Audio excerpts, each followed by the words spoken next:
అందరికీ నమస్కారం. కథా సరిత్సాగరంలోని ఒక మంచి కథను విందాం. పూర్వం వర్తమానపురాన్ని ధర్మవీరుడు అనే రాజు పరిపాలించేవాడు. అతడికి కనకమంజరి అనే ఒక కూతురు ఉండేది. కనకమంజరి గొప్ప అందగత్తె. పెళ్ళిడికొచ్చిన కనకమంజరికి వివాహం చేయాలని, తగిన వరుడు ఎక్కడ దొరుకుతాడా అని విచారించసాగాడు రాజు. ఒకరోజు అదే విషయాన్ని భార్యతో అన్నాడు. ఇది విన్న రాజు భార్య, మీరెందుకో అనవసరంగా విచారిస్తున్నారు అని అనిపిస్తోంది. తను అసలు పెళ్ళే చేసుకోనని అంటోంది. పెళ్లి గీత తనకు లేదని, పెళ్లి చేస్తే తాను చనిపోతానని భయపెడుతోంది అని చెబుతుంది. ఇది విన్న రాజు నిర్ఘాంతపోయి కనకమంజరి వద్దకు వెళ్ళి, ఏం తల్లి పెళ్లి చేసుకోనన్నావట అని అడుగుతాడు. అవును నాన్న, నాకు పెళ్లి చేసుకోవాలని లేదు. మీరెందుకు అనవసరంగా నా పెళ్లి గురించి విచారిస్తున్నారు అని అంటుంది. అప్పుడు రాజు, అదేం తల్లి, దేవకన్యలు కూడా తమకు మంచి భర్త రావాలని కోరుకుంటారు. కన్యాదానానికి మించిన పుణ్యం ఇంకేముంటుంది? పెళ్ళీడుకొచ్చిన ఆడపిల్ల పుట్టింట్లో ఉండటం మహాపాపం అని అంటాడు. ఇది విన్న కనకమంజరి, మీరు ఇంతగా బలవంత పెడుతున్నారు కాబట్టి తప్పకుండా పెళ్లి చేసుకుంటాను. కానీ నన్ను పెళ్లాడేవాడు బ్రాహ్మణుడైనా క్షత్రియుడైనా అయి ఉండాలి. అతడు కనకపురిని చూసి ఉండాలి. అలాంటి వారు ఎవరైనా దొరికితే తప్పకుండా పెళ్లి చేసుకుంటాను అని చెబుతుంది. ఇది విన్న రాజు ఎంతో సంబరపడిపోతాడు. సులభంగా తన కూతురికి వరుడు దొరికిపోతాడు అని అనుకున్నాడు. కనకపురిని చూసిన వాళ్ళు ఎంతో మంది ఉంటారు కదా అని అనుకున్నాడు. వెంటనే సభకు వచ్చి, ఎవరైనా బ్రాహ్మణుడు కాని క్షత్రియుడు కాని కనకపురిని చూసిన వాళ్ళు ఉన్నారా అని అడుగుతాడు. అయితే సభలో ఉన్న వాళ్ళందరూ బిక్కమొహం వేశారు. కనకపురిని చూడడం కాదు కదా, ఆ పేరైనా వినలేదు అని అన్నారు. రాజు ఆశ్చర్యపడి, బ్రాహ్మణుడైన క్షత్రియుడైన కనకపురిని చూసి ఉంటే తన కూతురుని ఇచ్చి వివాహం చేయిస్తానని చాటింపు వేయించాడు. చాటింపు అందరూ విన్నారు కానీ ఒక్కరు కూడా తాము కనకపురిని చూశామని రాలేదు. ఆ నగరంలో ఒక క్షత్రియుడికి శక్తివేగుడు అనే ఒక కుమారుడు ఉండేవాడు. శక్తివేగుడికి జూదం ఆడే వ్యసనం ఉండటం వల్ల ఉన్న డబ్బంతా పోగొట్టుకున్నాడు. రాజుగారి చాటింపు విని కనకపురిని తాను చూశానని అబద్ధమాడి రాకుమారిను పెళ్లాడితే తన కష్టాలన్నీ తీరిపోతాయని అనుకున్నాడు. వెంటనే చాటింపు వేస్తున్న వాళ్ల వద్దకు వెళ్ళి, నేను కనకపురిని చూశాను, నన్ను రాజు వద్దకు తీసుకుని వెళ్ళండి అని చెబుతాడు. అలా రాజు వద్దకు చేరుకున్న శక్తివేగుణ్ణి రాజు కనకమంజరి వద్దకు పంపించాడు. కనకమంజరి శక్తివేగుణ్ణి చూసి, నువ్వు కనకపురిని చూశావా అని అడుగుతుంది. అవును చూశాను అంటాడు శక్తివేగుడు ఏమాత్రం తడుముకోకుండా. అయితే అక్కడికి ఏ మార్గాన వెళ్ళావు, ఎప్పుడు వెళ్ళావు, ఆ పట్టణం ఎలా ఉంటుంది అని అడుగుతుంది. దానికి శక్తివేగుడు, నేను నా చదువు కోసం నానా దేశాలు తిరిగి అక్కడికి వెళ్ళాను. ఇక్కడి నుంచి కాశీ పట్టణానికి చేరుకుని అక్కడి నుంచి పౌండ్రవర్తనానికి వెళ్ళి ఆ తరువాత కనకపురిని చేరుకున్నాను. అది ఇంద్రుడి నగరంలా ఉంది. అక్కడికి పుణ్యాత్ములు తప్ప ఇంకెవ్వరూ వెళ్ళలేరని నాకు అనిపించింది అని నిర్భయంగా అబద్ధం చెప్పేశాడు. ఇది విన్న కనకమంజరి, ఒక్కసారిగా ఎవరక్కడ, ఈ దూర్తుణ్ణి తీసుకుని వెళ్ళి చావగొట్టి ఇంటికి పంపించండి అని భటులకు చెప్పి తన తండ్రి వద్దకు వెళ్ళి, ఇతడు ఏ కనకపురి చూడలేదు, అబద్ధమాడి మోసగించాలని అనుకున్నాడు అని చెబుతుంది. అలా అబద్ధమాడి అవమానం పొందిన శక్తివేగుడు ఎలాగైనా సరే ప్రపంచమంతా చుట్టైనా సరే కనకపురికి వెళ్ళి తరువాత రాకుమారిని పెళ్లాడాలని నిర్ణయించుకున్నాడు. ఈ ప్రయత్నంలో తన ప్రాణాలు పోయినా పర్వాలేదని అనుకున్నాడు. వెంటనే వర్ధమానపురం నుంచి బయలుదేరి దక్షిణముఖంగా ప్రయాణించాడు. కొన్ని రోజులకు వింధ్యారణ్యాన్ని చేరుకున్నాడు. అలా అడవిలో నుంచి వెళుతూ ఉండగా అతడికి ఒక చెరువు కనిపించింది. అందులోని స్వచ్ఛమైన నీటితో స్నానం చేసి ఆ చెరువు గట్టున ఉన్న ఒక ఆశ్రమంలోనికి వెళతాడు. అక్కడ ఒక ముని తపస్సు చేసుకుంటూ ఉంటాడు. అతని వద్దకు వెళ్ళి, స్వామి, నేను కనకపురికి వెళ్ళాలి, అది ఎక్కడ ఉందో చెబుతారా అని అడుగుతాడు. అప్పుడు ఆ ముని, బాబు, నేను ఇక్కడ 800 సంవత్సరాల నుంచి తపస్సు చేస్తున్నాను. ఆ పేరు కూడా వినలేదే అని అంటాడు. ఇది విన్న శక్తివేగుడు నిరుత్సాహపడిపోతాడు. అప్పుడా తపస్వి, బాబు, ఇక్కడికి 300 యోజనాల దూరంలో కాంపిల్య నగరం ఉంది. ఆ నగరానికి ఉత్తరాన ఉన్న కొండ మీద ఒక ఆశ్రమం ఉంటుంది. ఆ ఆశ్రమంలో నా అన్న ఉంటాడు. అతడిని అడిగి చూడు, తెలిసి ఉండవచ్చు అని చెబుతాడు. శక్తివేగుడు ఆ రాత్రికి అక్కడే విశ్రాంతి తీసుకుని పొద్దున బయలుదేరి ఎన్నో కష్టాలు పడి కాంపిల్య నగరాన్ని చేరుకుంటాడు. అక్కడ ఉత్తర పర్వతం మీద ఉన్న ఆశ్రమంలోని మునిని కలుసుకుని తన కథంతా చెప్పి కనకపురికి ఎటు వెళ్ళాలి అని అడుగుతాడు. అయితే ఆ ముని కూడా తాను కనకపురి పేరైనా వినలేదని చెబుతాడు. తరువాత శక్తివేగుడితో, ఈ పట్టణం ఎక్కడో ద్వీపాంతరంలో ఉండి ఉండవచ్చు. ఈ సముద్రం మధ్యలో ఉస్తల అనే ఒక ద్వీపం ఉంది. దాన్ని సత్యవ్రతుడు అనే రాజు పరిపాలిస్తున్నాడు. అతడు ఎన్నో ద్వీపాలతో వ్యవహారాలు కొనసాగిస్తుంటాడు. అతడికి ఈ కనకపురి ఎక్కడ ఉందో తెలిసి ఉండవచ్చు అని అంటాడు. తరువాత ముందుగా నువ్వు ఆ సముద్రం చేరుకోవాలి. ఆ సముద్ర తీరాన విటంకపురం అనే ఒక రేవు పట్టణం ఉంది. అక్కడి నుంచి ఎవరైనా సముద్ర వర్తకులతో పాటు నువ్వు ఆ ద్వీపానికి చేరుకోవచ్చు అని సలహా ఇస్తాడు. శక్తివేగుడు ముని సలహా ప్రకారం విటంకపురాన్ని చేరుకుంటాడు. అక్కడ సముద్రదత్తుడు అనే వర్తకుడితో స్నేహం చేసుకుని అతడి వర్తక నౌకలో ఉస్తల ద్వీపానికి బయలుదేరుతాడు. ఆ ద్వీపానికి చేరే సమయంలో పెద్ద తుఫాను రావటంతో నౌకలో నుంచి సముద్రంలోనికి పడిపోతారు. సముద్రదత్తుడు ఎలాగోలా ఒక తెప్పను చేత పట్టుకుని ద్వీపానికి చేరుకుంటాడు. అయితే శక్తివేగుణ్ణి మాత్రం సముద్రంలోని ఒక పెద్ద చేప మింగేస్తుంది. ఉస్తల ద్వీపంలోని బెస్తవాళ్లకు ఆ చేప వలలో చిక్కుకుంటుంది. పెద్ద చేప అవడంతో దానిని రాజుకు కానుకగా ఇద్దామని బెస్తవాళ్లు తీసుకెళ్లి సత్యవ్రతుడికి ఇస్తారు. సత్యవ్రతుడు ఆ చేపను వాళ్లతోనే కోయిస్తాడు. కోసిన వెంటనే శక్తివేగుడు దాని పొట్టలో నుంచి బయటికి వస్తాడు. చేపలో నుంచి మనిషి బయటికి రావడం చూసి ఆశ్చర్యపోయిన సత్యవ్రతుడు, ఎవరు నువ్వు, ఇక్కడికెలా వచ్చావు అని అడుగుతాడు. దానికి శక్తివేగుడు తాను ఉత్సల రాజైన సత్యవ్రతుణ్ణి కలుసుకోవడానికి వస్తూ ఉండగా తుఫాను దెబ్బకు నౌక బద్దలయ్యిందని, సముద్రంలో పడిన తనను చేప మింగిందని తన వివరాలన్నీ చెప్పాడు. ఇది విన్న రాజు, నేనే సత్యవ్రతుణ్ణి, కాని నువ్వు చెబుతున్న కనకపురిని నేనెప్పుడూ చూడలేదు. పేరు మాత్రం ఏదో ఒక ద్వీపంలో విన్నట్టు ఉంది అని అంటాడు. ఇది విన్న శక్తివేగుడు నిరుత్సాహపడిపోతాడు. అది చూసిన సత్యవ్రతుడు, విచారించవద్దు, ఈ రాత్రికి ఇక్కడే విశ్రాంతి తీసుకో. రేపు పొద్దున నీ కోరిక తీర్చడానికి ఏదైనా ఉపాయాన్ని ఆలోచిస్తాను అని అంటాడు. శక్తివేగుడు ఆ రాత్రికి అక్కడ ఒక మఠాన్ని చేరుకుని భోజనం చేసి విష్ణువర్మ అనే క్షత్రియుడితో పరిచయం పెంచుకుంటాడు. అలా వాళ్ళిద్దరూ మాట్లాడుకుంటూ ఉండగా శక్తిదేవుడి సంగతంతా విన్న విష్ణువర్మ ఒక్కసారిగా లేచి ఆనందంతో అతన్ని కౌగలించుకుని, నువ్వు నా మేనమామ కొడుకువి, నేను చిన్నతనంలోనే ఈ ద్వీపానికి వచ్చేశాను అని అంటాడు. దేశం కాని దేశంలో దగ్గర బంధువు దొరికినందుకు శక్తివేగుడు ఎంతో సంతోషిస్తాడు. ఆ రాత్రి వారిద్దరికీ కబుర్లతో కాలం గడిచిపోయింది. తెల్లవారగానే సత్యవ్రతుడు శక్తివేగుణ్ణి చూడడానికి వచ్చి, రత్నకూటమి అనే ఒక ద్వీపం ఉంది. అక్కడ ప్రతి ఆషాఢ శుద్ధ ద్వాదశి నాడు దేవుడికి ఉత్సవాలు జరుగుతాయి. అప్పుడు అన్ని ద్వీపవాసులు అక్కడికి చేరుకుంటారు. ఈ ఉత్సవం దగ్గరలోనే ఉంది కాబట్టి నేను నిన్ను అక్కడికి తీసుకుని వెడతాను. అక్కడ నీకు కావలసిన సమాచారం తప్పకుండా దొరకవచ్చు అని అంటాడు. శక్తివేగుడు సరేనని విష్ణువర్మ వద్ద కాస్త ఖర్చుకు డబ్బులు తీసుకుని సత్యవ్రతుడు నడిపే పడవలో ఎక్కాడు. సముద్ర మధ్యలో వెళుతున్న వాళ్లకు కాస్త దూరంలో పెద్ద పర్వతంలాగా కనిపిస్తుంది. శక్తివేగుడు అదేంటని అడుగుతాడు.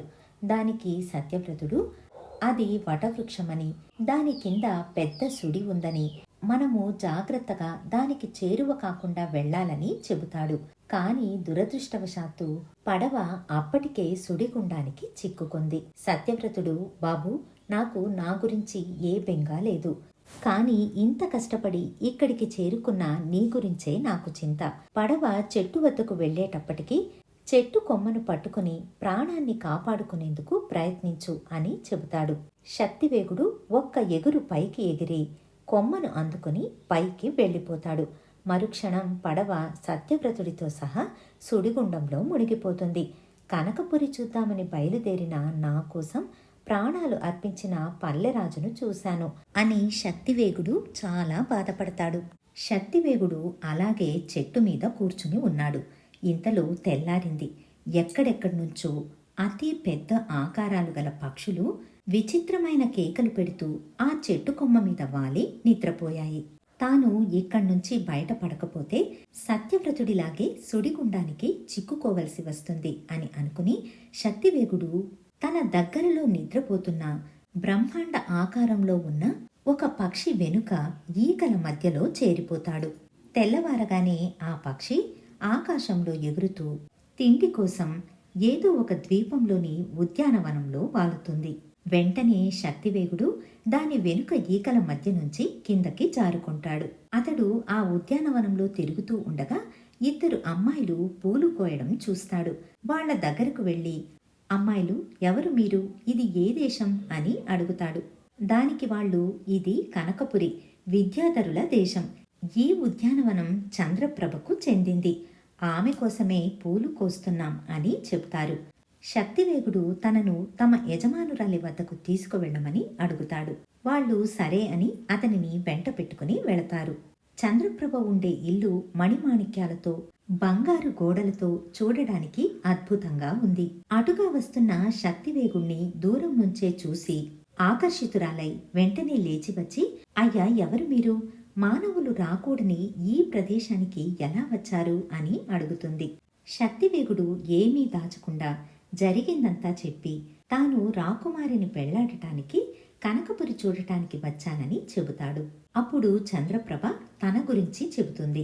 శశికాంతుడు అనే విద్యాధరుడికి 4 ఆడపిల్లలు. అందరిలోనూ పెద్దది చంద్రప్రభ. మిగిలిన వాళ్ళు చంద్రరేఖ, శశిరేఖ, శశిప్రభ. వీళ్ళందరూ పెరిగి యుక్త వయసుకు వచ్చారు. ఒకసారి చంద్రప్రభ 3 చెల్లెళ్ళు నదిలో స్నానం చేయడానికి వెళ్లి ఒక మునిని చూసి యవ్వన గర్వంతో అతని మీద నీళ్లు చల్లుతారు. ఆ ముని కోపంతో ఆ 3 మానవ జన్మ ఎత్తమని శపిస్తాడు. ఇది తెలుసుకున్న విద్యాధర రాజు ముని వద్దకు వెళ్లి తన కూతుళ్లకు శాప విమోచనం కలిగించమని వేడుకుంటాడు. దానికి ముని 3 మానవ జన్మ ఎత్తినా కూడా వాళ్లకు తమ పూర్వజన్మ గుర్తుకు ఉండేటట్టు అనుగ్రహిస్తాడు. ఆ 3 మానవ జన్మ ఎత్తడానికి వెళ్లిపోతారు. కూతుళ్ళు వెళ్లిపోయారన్న బాధతో విరక్తి చెందిన విద్యాధర మహారాజు కనకపురిని తన పెద్ద కూతురైన చంద్రప్రభకు ఇచ్చి తాను అరణ్యాలకు వెళ్లిపోతాడు. ఆ చంద్రప్రభను నేనే. ఒకసారి నాకు ఒక కల వచ్చింది. ఆ కలలో అంబిక కనిపించి నీకు మానవుడు భర్త అవుతాడు అని చెప్పింది. అందువల్లే నేను ఏ విద్యాధరుణ్ణి పెళ్లాడకుండా వేచి ఉన్నాను. ఇప్పుడు మీరు వచ్చారు కాబట్టి మిమ్మల్ని పెళ్లాడతాను అని చెబుతుంది. వచ్చే చతుర్థి రోజు విద్యాధర ప్రముఖులందరూ వృషభగిరిని చేరుకుని శివుణ్ణి పూజిస్తారు. అప్పుడు నా తండ్రి కూడా అక్కడికి వస్తాడు. నేను వెళ్ళి మన పెళ్లికి మా తండ్రి అనుమతిని తీసుకుని నిన్ను వచ్చి పెళ్లాడతాను. అంతవరకు నువ్వు ఇక్కడే ఉండాలి అని చెబుతుంది. వృషభగిరికి వెళ్లే రోజు చంద్రప్రభ శక్తివేగుడితో, నేను వృషభగిరికి వెళుతున్నాను. నా పరివారమంతా నాతో పాటు వస్తారు. మీరొక్కరే ఇక్కడ ఉండాల్సి వస్తుంది. పై అంతస్తుకు మాత్రం వెళ్ళకండి, జాగ్రత్త అని చెప్పి చంద్రప్రభ తన పరివారంతో పాటు వెళ్ళిపోతుంది. ఒంటరిగా ఉన్న శక్తివేగుడు అంతఃపురం అంతా చుట్టి ఎన్నో విశేషాలు చూస్తాడు. కాసేపటికి ఏమీ తోచకపోవడంతో చంద్రప్రభ తనను పై అంతస్తుకు వెళ్ళవద్దని చెప్పింది. అక్కడ ఏముందో చూడాలన్న కుతూహలం పెరిగి మెట్లెక్కి పై అంతస్తుకు చేరుకుని ఆ భవనంలో అడుగుపెట్టాడు. అక్కడ అతడికి 3 గదులు కనిపించాయి. ఒక గదిలోకెళ్లి చూడగా రత్నాల మంచము, ఆ మంచం పైన హంసతూలిక కల్పము, దానిమీద ఎవరో ఒక వ్యక్తి దుప్పటి కప్పుకొని పడుకో ఉండడము కనిపిస్తుంది. దుప్పటి లాగి చూడగా ఒక్కసారిగా నిర్ఘాంతపోతాడు శక్తివేగుడు. ఆ వ్యక్తి మరెవరో కాదు, తాను పెళ్లి చేసుకోవాలనుకుంటున్న కనకమంజరి. వర్తమానపురంలో ఉన్న కనకమంజరి ఇక్కడికి ఎలా వచ్చింది? ఇది కళ నిజమా, ఇంద్రజాలమా అని అనుకున్నాడు. అక్కడే ఉన్న మరో 2 గదులలోకి వెళ్లి చూడగా మరో 2 సౌందర్యవతులు అదే స్థితిలో ఉన్నారు. ఆశ్చర్యపడుతూ ఆలోచిస్తూ కిందకి దిగాడు శక్తివేగుడు. బయట చూస్తే ఒక దిగుడు బావి, దాని పక్కన ఒక గుర్రాన్ని కట్టివేసి ఉన్నారు. ఆ గుర్రాన్ని ఎక్కి ఉద్యానవనం తిరిగి వద్దామని గుర్రం వద్దకు వెళ్ళాడు శక్తివేగుడు. అయితే ఆ గుర్రం అతన్ని ఒక్క తన్ను తన్ని దిగుడు బావిలోకి తోసేసింది. బావిలో పడిన అతడు లేచి చూడగా వర్తమానపురంలోని ఉద్యానవనపు బావిలో ఉన్నాడు. ఇదంతా ఏదో మాయలాగా అనిపించింది. కనకపురి ఏమయ్యింది? తాను ఇక్కడికి ఎలా వచ్చాడు? ఎవరు నన్నిలా మోసం చేశారు అని అనుకుంటూ ఇంటికి చేరుకున్నాడు. అతన్ని చూసి తండ్రి, బంధువులు ఎంతో సంతోషించారు. త్వరలోనే రాజు చాటింపు మరొకసారి అతడి చెవిన పడింది. అతడు రాజు వద్దకు వెళ్ళి, నేను కనకపురిని చూశాను అని అన్నాడు. రాజు అతన్ని కనిపెట్టి, మళ్ళీ మోసం చేయడానికి వచ్చావా? ఎంత ధైర్యం నీకు అని అన్నాడు. అప్పుడు శక్తివేగుడు, నేను నిజంగా మోసం చేయడానికి వచ్చి ఉంటే మీరు ఎటువంటి శిక్షనైనా విధించండి, కానీ నాకు ఒక్క అవకాశం ఇవ్వండి అని చెబుతాడు. రాజు తన కుమార్తెను అక్కడికే పిలిపించాడు. శక్తివేగుణ్ణి చూసిన వెంటనే కనకమంజరి, ఇతడు అన్ని అబద్ధాలే చెబుతాడు, మళ్ళీ ఎందుకు తీసుకువచ్చారు అని అడుగుతుంది. దానికి శక్తివేగుడు, నేను అబద్ధం చెప్తానో నిజమే చెబుతానో తరువాత నిర్ణయించవచ్చు, కానీ ముందుగా కనకపురిలో చచ్చిపడి ఉన్న నువ్వు ఇక్కడ ప్రాణాలతో ఎలా ఉన్నావో అది చెప్పు అని అంటాడు. ఇది విన్న కనకమంజరి తండ్రితో, నాన్న, ఇతడు నిజంగానే కనకపురి చూశాడు. నేను విద్యాధరిని. శాపవశాత్తు ఈ మానవ జన్మ ఎత్తాల్సి వచ్చింది. ఈ సంగతి మానవుడు తెలుసుకోవడమే నాకు ఈ జన్మ నుంచి విముక్తి. ఇతడే నన్ను, మిగిలిన నా అక్క చెల్లెళ్లను వివాహమాడతాడు అంటూ ప్రాణాలు విడిచింది. రాజభవనమంతా రోదనతో నిండిపోయింది. శక్తివేగుడు తన పరిస్థితి ఇలా అయిపోయిందని మొదట్లో కుంగిపోయినా తరువాత ధైర్యం తెచ్చుకున్నాడు. చనిపోయే ముందు కనకమంజరి, నన్ను, నా 3 అక్క చెల్లెళ్లను ఇతడే పెళ్లాడతాడు అని అంది కాబట్టి మళ్ళీ కనకపురిని చేరుకోవాలని నిర్ణయించుకున్నాడు. మరుసటి రోజు ప్రయాణానికి అన్ని ఏర్పాట్లు చేసుకుని సముద్ర తీరంలో ఉన్న విటంకపురిని చేరుకున్నాడు. అక్కడికి వెళ్ళగానే అతడికి సముద్రదత్తుడు కనిపించాడు. తుఫాను బారి నుంచి ఇద్దరూ ఎలా బయటపడ్డారో ఒకరికొకరు చెప్పుకున్నారు. ఆ రోజు శక్తివేగుడు సముద్రదత్తుడి ఇంటిలోనే ఉన్నాడు. మర్నాడు కొందరు వర్తకుల వెంట ఉస్తల ద్వీపానికి చేరుకున్నాడు. అక్కడ తన బంధువైన విష్ణువర్మ ఇంట్లో బస చేశాడు. అతడలా వీధి గుండా ప్రయాణిస్తూ ఉండగా సత్యవ్రతుడి కొడుకు అతడిని చూసి, నువ్వు మా నాన్న కలిసే వెళ్లారు కదా, నువ్వొక్కడివే వచ్చావేం?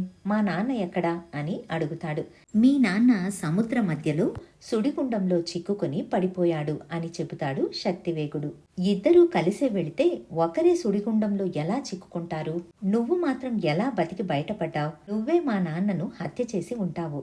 నిన్ను రేపు ఉదయం చండికకు బలి ఇస్తాను అని చెప్పి సత్యవ్రతుడి కొడుకు అతన్ని పట్టుకుని చండీ ఆలయానికి తీసుకువెళ్లి అక్కడ కట్టేశాడు. ఇక్కడ తనను కాపాడేవారు ఎవ్వరూ లేరని తెలుసుకుని చండికకు దండం పెట్టి వేడుకుని, నువ్వే నన్ను కాపాడాలి అని అంటాడు. కాసేపటికి అక్కడే నిద్రపోతాడు. కళ్ళు తెరిచిన శక్తివేగుడి ఎదురుగా ఒక అందమైన అమ్మాయి ఉంటుంది. తను శక్తివేగుడితో, నేను సత్యవ్రతుడి కూతురు బిందుమతిని, నిన్ను కాపాడుతాను, నన్ను పెళ్లాడతావా అని అడుగుతుంది. మా అన్నలు నా కోసం ఎన్నో సంబంధాలు తెచ్చారు. నేను అవేవీ కాదని అన్నాను, కానీ నిన్ను చూస్తుంటే పెళ్లాడాలని అనిపిస్తోంది అని చెబుతుంది. తరువాత బిందుమతి అన్నలు వచ్చి తాము చండికకు బలి ఇవ్వాలనుకున్న వ్యక్తిని తమ చెల్లెలు పెళ్లాడాలనుకుంటోంది అని తెలుసుకుని అతన్ని విడిపించి బిందుమతికిచ్చి పెళ్లి చేస్తారు. అప్పట్నుంచి శక్తివేగుడు ఆ ద్వీపంలోనే ఉండిపోయాడు. ఒకసారి అతడి బావమర్తులు పరిగెత్తుకు వచ్చి శక్తివేగుడితో, బావా, ఒక భయంకరమైన అడవి పంది జనాల్ని చంపుతోంది అని ఆత్రంగా చెప్పారు. వెంటనే శక్తివేగుడు ఒక ఈటెను చేతపట్టుకుని గుర్రాన్ని ఎక్కి ఆ పంది వెంట వెళ్లాడు. అతడు ఎంత బలంగా ఈటెను విసిరివేసినా ఆ పంది ప్రాణాలతోనే ఒక బిలంలోకి చొరబడింది. శక్తివేగుడు గుర్రం దిగి ఆ బిలంలోకి వెళ్ళగా అక్కడ ఒక అందమైన ఉద్యానవనం, అందులో ఒక అపురూపమైన స్త్రీని చూశాడు. ఆమె భయంతో అతడి వైపుకి పరిగెత్తుకు వచ్చింది. ఎవరు నువ్వు, దేనికి భయపడుతున్నావు అని అడిగాడు శక్తివేగుడు. నా పేరు బిందురేఖ. నేను చండవిక్రమరాజు కుమార్తెను. మాయలమారి రాక్షసుడు ఒకడు నన్ను ఇక్కడికి తీసుకువచ్చాడు.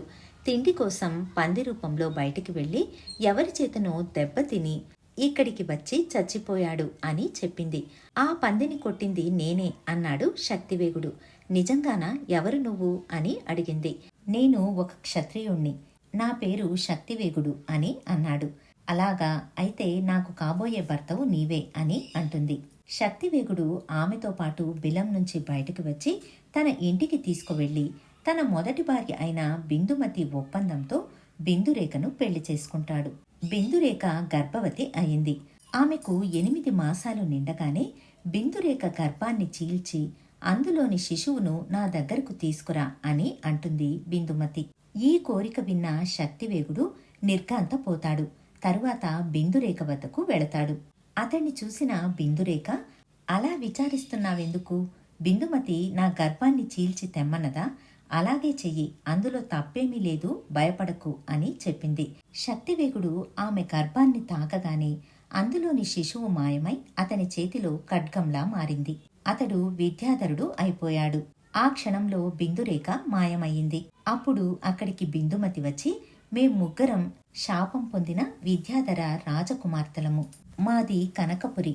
మా రెండో అక్క అయిన కనకమంజరి నీకు తెలుసు. ఆవిడను నువ్వు వర్తమానపురంలో చూశావు. ఆమె శాపం తీరి కనకపురి చేరింది. నా మూడో అక్క కూడా ఇప్పుడు శాపం తీరి వెళ్ళిపోయింది. నేను కూడా అక్కడికే వెళ్తున్నాను. మా పెద్ద అక్క చంద్రప్రభ అక్కడే ఉంది. నీ ఖడ్గ ప్రభావంతో కనకపురి చేరుకున్నావంటే మా తండ్రి మా నలుగురిని నీకిచ్చి పెళ్లి చేస్తాడు అని చెప్పి అదృశ్యమయ్యింది. విద్యాధరుడైన శక్తివేగుడు గగన మార్గంలో కనకపురిని చేరుకున్నాడు. ఇంతకు ముందు ఆ రాజభవనంలోని పై అంతస్తులో శవాలుగా ఉన్న 3 కన్యలు ఇప్పుడు ప్రాణాలతో కనిపించారు. అక్కడే చంద్రప్రభ కూడా కనిపించింది. 4 అక్క చెల్లెళ్ళు కలిసి అతడిని తమ తండ్రి వద్దకు తీసుకెళ్లారు. అతడు సంతోషంగా ఆ 4 శక్తివేగుడికిచ్చి పెళ్లి చేసి ఆ విద్యాధర రాజ్యానికి అతన్ని పట్టాభిషిక్తుణ్ణి చేశాడు. శక్తివేగుడు తన 4 భార్యలతో సంతోషంగా విద్యాధర రాజ్యాన్ని ఏలుకున్నాడు. ఇదండి కథ. మళ్ళీ మరొక మంచి కథతో మీ ముందుంటాను. ధన్యవాదాలు.